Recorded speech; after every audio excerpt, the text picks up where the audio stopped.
Cheryl. Thanks for talking with us today about your upcoming eCourse. I'm excited, thanks. Thank you. We'll start with this one coming up. It starts on January 7th, and it is called Teaching Online, Becoming a Connected Educator. So why don't you tell us a little bit about being a connected educator and what's the big deal? Why is this important?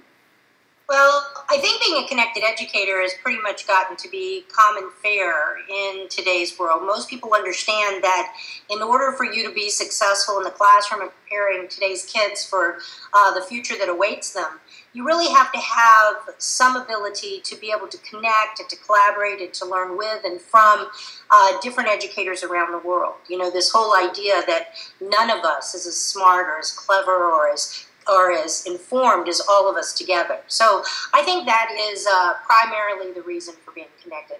Understanding safe, ethical ways to use the technology for our own personal learning so we can position ourselves as learners first and educators second, but also being able to see the value of owning these skills so that then we can model and help our students to become connected learners, something that's going to serve them well as they start to compete for legal tender in the 21st century and really have the kinds of jobs that will require them to have this skill set and this understanding. And teachers want them to have it in safe and ethical ways. So you have to own it first. Great. I like that. I love how you said the internet's kind of leveled the playing field a little bit, and we all have to get on board and catch up. That's great.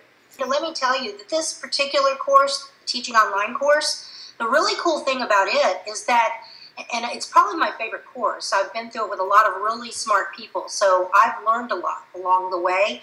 And basically what it is, it's where I bring a group of educators together that are interested in learning how to either be an online teacher, like teaching online courses, or are interested in being a blended teacher so that, yes, they have a face-to-face class, but they're going to offer some blended kinds of things that they're going to do in the classroom. So we look at everything from how do you set up an online course, how do you form it, to how do you build community in an online space, to maybe the three kinds of presence: teaching presence, cognitive presence, social presence in an online course. But we also look very closely at how can you take cherry pick the best of this and then offer it into a blended capacity in your traditional face-to-face classroom.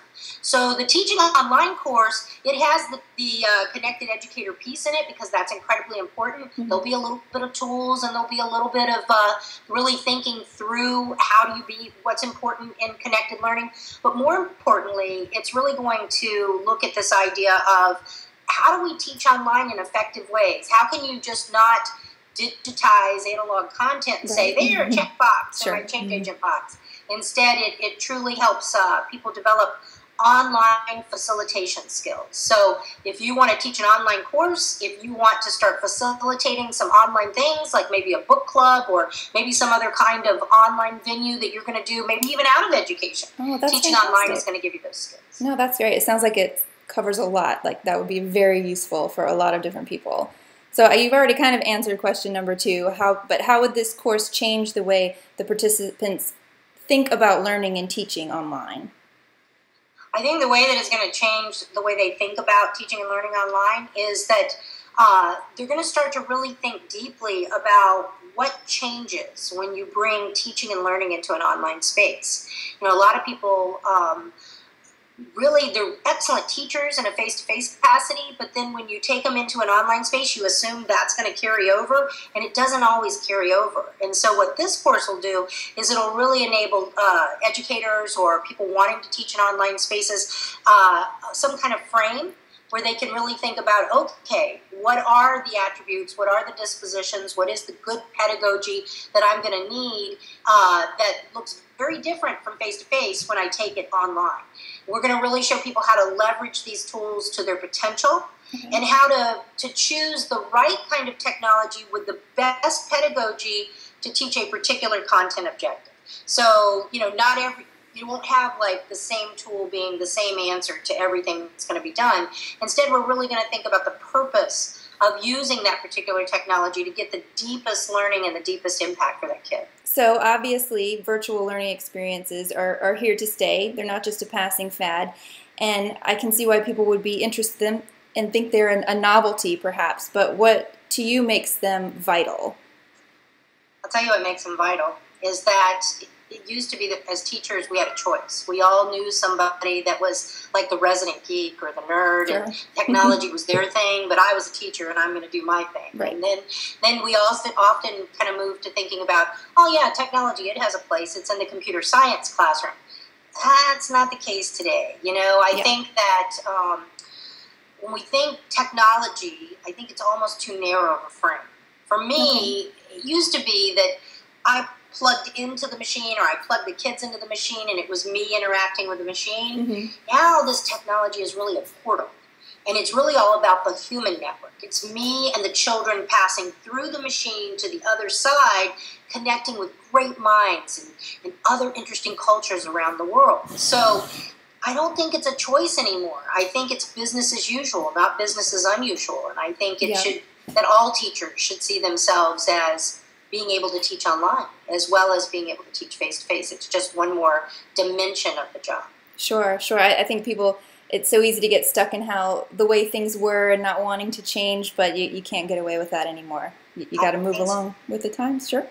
All right, so what would you tell someone who was interested in taking your course but was kind of on the fence about it? Yeah, couldn't make up their mind. What's the clincher? What would you tell them? Seal the deal. Yeah, I think the most valuable part of this course, at least from the feedback I get from my students, is the sense of community that you're going to develop with other people who were taking the course. They then become part of your personal learning network so that long after the course is over, these folks are going to be prodding you and connecting with you, and you guys are going to be collaborating. There's this sense of community, excuse me, that's developed very deeply, and I think that is the benefit of the course is that it's kind of a course that keeps on giving.